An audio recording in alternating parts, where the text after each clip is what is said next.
Greater Noida में CM योगी ने semiconductor unit की आधारशिला रखी। पीएम मोदी भी कार्यक्रम में वीडियो कॉन्फ्रेंसिंग के जरिए जुड़े। प्रधानमंत्री ने कहा कि नोएडा सेमीकंडक्टर का पावर हाउस बनेगा।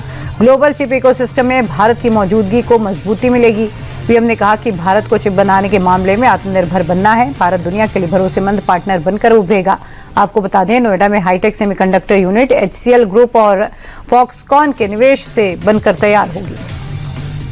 पीएम मोदी और ब्राजील के राष्ट्रपति के बीच दिल्ली में प्रतिनिधिमंडल स्तर की वार्ता हुई। दोनों देशों के बीच रेयर अर्थ और माइनिंग समेत कई सेक्टर्स में समझौते हुए। मीटिंग में दोनों देशों के बीच MSME और तकनीकी सहयोग बढ़ाने पर सहमति बनी है। पीएम मोदी ने ब्राजील को भारत का बड़ा ट्रेड पार्टनर बताते हुए कहा कि भारत और ब्राजील साथ हैं तो ग्लोबल साउथ में हमारी आवाज मजबूत है। असम दौरे के दूसरे दिन केंद्रीय गृह मंत्री अमित शाह ने घुसपैठ को लेकर कांग्रेस पर बड़ा हमला बोला। अमित शाह ने कहा कि कांग्रेस ने सिर्फ अपने फायदे के लिए असम को घुसपैठियों का अड्डा बना दिया। देश को घुसपैठ मुक्त कराने के लिए कलेजा, हिम्मत और दृढ़ संकल्प चाहिए और प्रधानमंत्री मोदी में ये तीनों है, लेकिन राहुल गांधी में एक बार भी घुसपैठियों को बाहर करने की बात बोलने की हिम्मत नहीं है, क्योंकि ये घुसपैठिए ही उनका वोट बैंक है।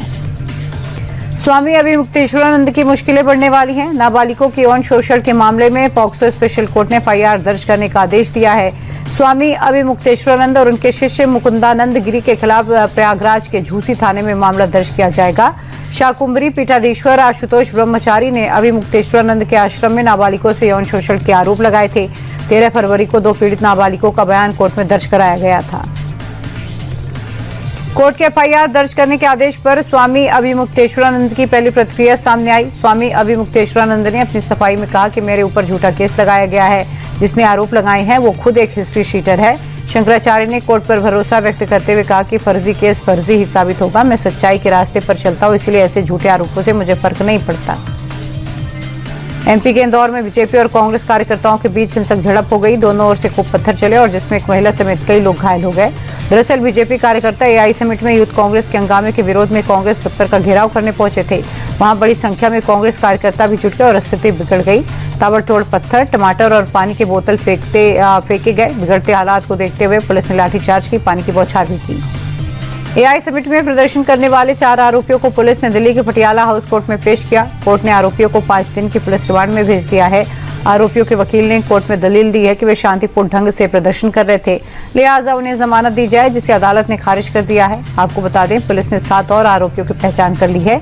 उनकी गिरफ्तारी के लिए जगह जगह दबिश दी जा रही है। AI समिट में यूथ कांग्रेस के प्रदर्शन को केंद्रीय मंत्री किरण रिजिजू ने सोची समझी साजिश बताया।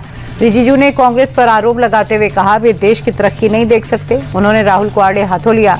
रिजिजू ने कहा कि राहुल देश विरोधी ताकतों के साथ खड़े हैं। उन्होंने देश की संप्रभुता पर हमला किया। हमारा विरोध ठीक है, लेकिन देश का विरोध ठीक नहीं है। कांग्रेस का चरित्र देश को शर्मसार कर रहा है। कांग्रेस ने AI समिट में जो किया उस पर देश भर में थू-थू हो रही है। यहां तक कि इंडिया अलायंस के साथी भी कांग्रेस के बेशर्मी से नाराज हैं। RJD और शिवसेना उद्धव गुट के बाद अब अखिलेश यादव ने कांग्रेस को आड़े हाथों लिया। अखिलेश ने कहा कि सरकार झूठ बोलती है, धोखा देती है, ये हमारा आपसी झगड़ा है और हम इसके लिए लड़ लेंगे, लेकिन अंतर्राष्ट्रीय स्तर पर हमें ऐसा कोई संदेश नहीं देना चाहिए जिससे पूरी दुनिया में देश का अपमान हो।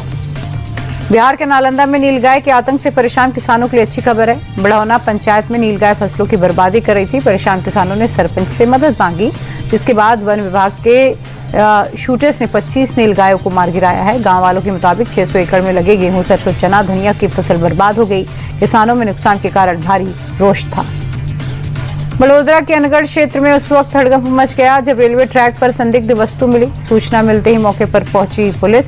साथ में FSL की टीम की मदद ली गई, लेकिन जब जांच की गई तब पुलिस को शादी में इस्तेमाल होने वाले फूटे हुए कोल्ड फायर मिले। पुलिस के मुताबिक शरारती तत्वों ने इन्हें ट्रैक पर रखकर अफवाह फैलाने की कोशिश की। पुलिस अब CCTV के आधार पर आरोपियों की तलाश कर रही है।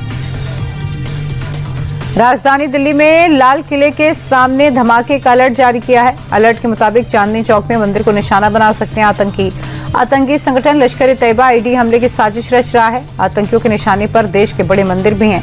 दरअसल 6 फरवरी को पाकिस्तान के इस्लामाबाद की मस्जिद में हुए ब्लास्ट का बदला लेने के लिए लश्कर भारत में बड़ी आतंकी वारदात की फिराक में है और देश के बड़े मंदिर उसके निशाने पर हैं।